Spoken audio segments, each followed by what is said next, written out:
Well, in Rocky tonight, there is a forum being held about youth crime, and joining us is One Nation Senator from Queensland, Malcolm Roberts. Malcolm, welcome to the show this morning. Thank you very much for having me, Jeremy. And Malcolm, you're here for a youth crime forum. Of course, reducing youth crime being something your party is campaigning on as well coming into the state election. What are you hoping this will achieve?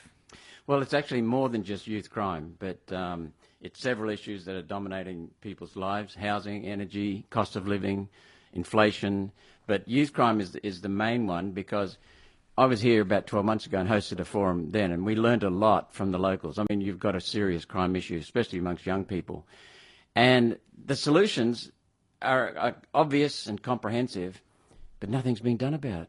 And that was 12 months ago. We heard about it. So the people know that the Labor government is just not listening to people. These solutions are so damn obvious and so necessary, but they're not doing anything. And Anastasia Palaszczuk said, while Stephen Miles was Deputy Premier, there is no solution to youth crime. Well, that's complete rubbish.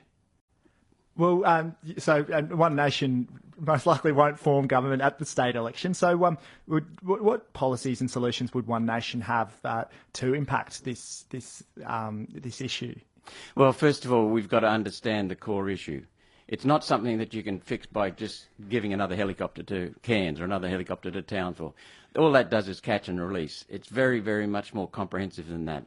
So what we do is focus on the core issues of crime, which is the loss of meaning and purpose in young people. I mean, we're hearing doom and gloom all the time. We're hearing people getting caught, put in detention overnight and then released again, catch and release, sometimes not even being overnight. We're seeing rehabilitation not being used in prisons. And so what happens is young people, if they go to detention, they become hardened criminals. So it's a comprehensive solution. We need to address all those issues. We also need to address the fact that, as I said, meaning and purpose are not in people's lives, young people.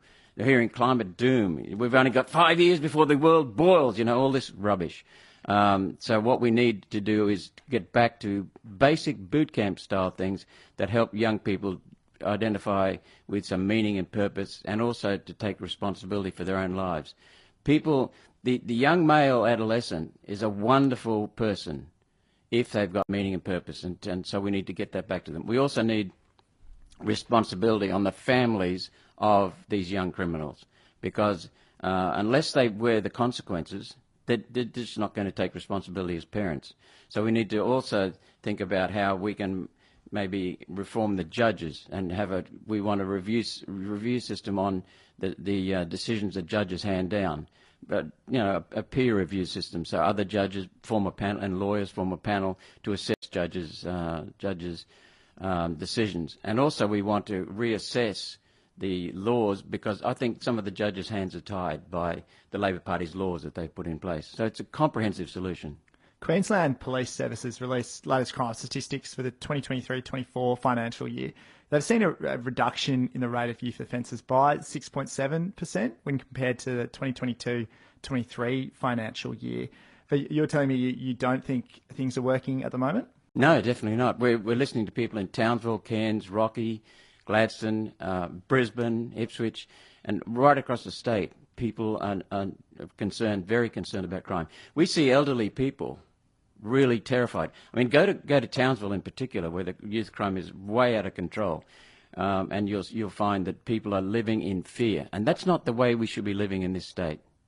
And coming up as well, the state election as well, we've got James Ashby running in Keppel. One Nation feel confident that that there is a stronghold here and they will pick up votes. Well, I was in Yeppoon listening to people yesterday afternoon and last night, and there seems to be a lot of support for James. But, it's not me who decides whether or not James is elected. It's the people of Keppel. And James would be the best candidate by far. He's a local and he's very, very strong. He moved to Keppel because he loved the area. And so that was several years ago. His whole family, including his parents, have moved to Keppel, to Yeppoon, for that reason. They love the area. And what we're really concerned about, James mentioned it to me last night, Yeppoon is looking at 55% growth, Jeremy, in the next 7 years. That's astounding. And nobody's doing any planning for it. Now, James is the sort of person very gifted person, very dedicated, very loyal, very honest. He's the sort of person who would sort out a plan and make sure the government adopts it. So with One Nation, we've not going to form government, but what we can do is form the balance of power. So we can't, what would you say, govern the state, but we can make sure that the Uni Party, the Liberal and Labor parties, don't continue to destroy the state. Because we've got enormous assets in this state and they're being wasted. We've got people sleeping under bridges, in tents, caravans. We've got people going home, working families going home, Jeremy, at night to live in their car with their kids. I mean, this is not acceptable in one of the richest states in the world. And also, last week we heard from Murray Watt, Labor Senator. He spoke about the same job, same pay policy. You're laughing there, Malcolm, chatting about that policy. You opposed that policy. Why was that? The real issue is, and we've done the homework, we've done the assessments of the enterprise agreements, we've been listening to people for 5 bloody years, Jeremy, and we're tired of this. We've been pushing this barrow for 5 years. Miners in Central Queensland, miners in Hunter Valley, some of them are down. This is Australia's largest wage theft case ever.